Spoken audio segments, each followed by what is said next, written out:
Hello everyone. So we are discussing previous year questions of the chapter ecosystem and the topic decomposition.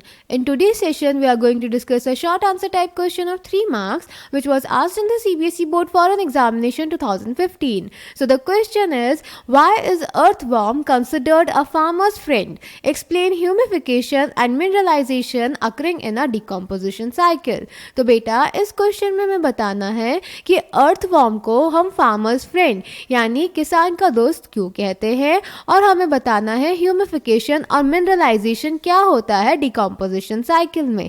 So let's check the answer. तो बेटा earthworm को हम farmers friend इसीलिए कहते हैं क्योंकि वो कॉम्प्लेक्स ऑर्गेनिक मैटर के ब्रेक डाउन में हेल्प करता है जिससे प्लांट्स को या क्रॉप्स को न्यूट्रिएंट्स मिलते हैं. ऑल्सो बेटा ये सॉइल की लूजनिंग में हेल्प करता है, यानी सॉइल को खोदता रहता है जिससे अलग अलग न्यूट्रिएंट्स अलग अलग abiotic factors for example air soil की सारी लेयर्स में पास होते रहते हैं. क्लियर? देन बेटा हमें बताना था कि ह्यूमिफिकेशन और मिनरलाइजेशन क्या होता है. तो बेटा ह्यूमिफिकेशन और मिनरलाइजेशन डीकम्पोजिशन साइकिल में होते हैं.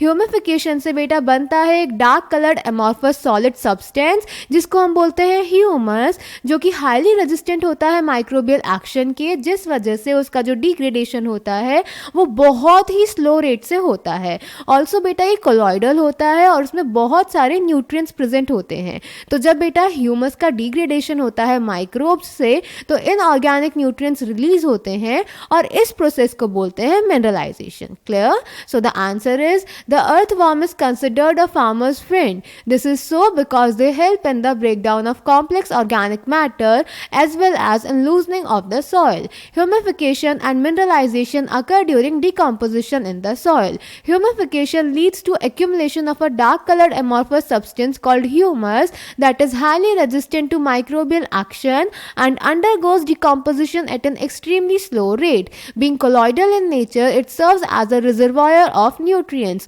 The humus is further degraded by some microbes and release of inorganic nutrients occur by the process known as mineralization. So I hope this question is clear to you. Thank you.